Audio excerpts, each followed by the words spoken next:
Donald Trump was ranting and raving over on Truth Social about Kamala Harris's appearance on 60 Minutes. Now he's still going on about it, claiming it was edited and it was fake and this and that. And what he's talking about is apparently one of the teaser ads for that interview.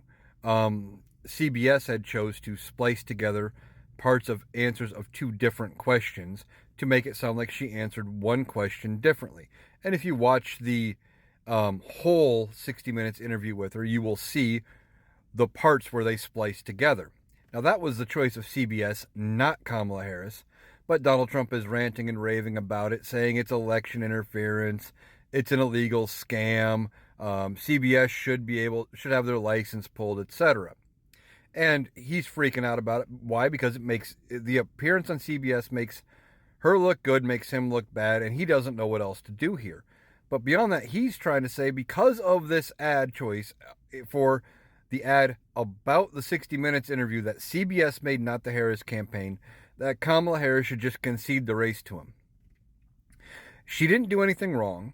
There's nothing about even with what CBS did, that was necessarily wrong in what they did. And Donald Trump just wants her to give in. He is reaching the point where he is so desperate, he is grasping at this final straw of, well, I caught you doing something I didn't like. You need to give in, let me win. Just say I won. This is tantamount to like a toddler when you're trying to teach them a very basic board game or something, or just any sort of game, and they're not winning, throwing a full-on meltdown because they're losing or because they lost and they didn't win. If you don't teach your kids that they can lose at something every now and then, this is the ultimate result. You have to lose sometimes, or not everybody wins at everything all the time. But Donald Trump is not used to losing, and all of his tactics aren't working, and he is so lost and desperate, he doesn't know what else to do. So he's reaching out with this whole idea. There's nothing wrong in what happened with the CBS interview. This happens all the time with news interviews, with shows, etc. They will piece together bits of the show to make it seem like one thing happened. Then you watch it and you're like, oh, wait a minute, that's not what really happened. And you see what they did.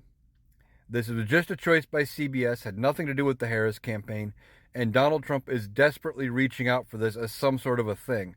Now, his base is going to believe it, but smart-minded people in the middle and democratically and left-leaning people, they're not going to buy this because they see it for what it is.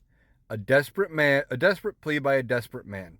He's got nothing left. He's running out of ideas, and I can't imagine where he goes from here at this point. He's going to try something else that's just as desperate because he has no other options left.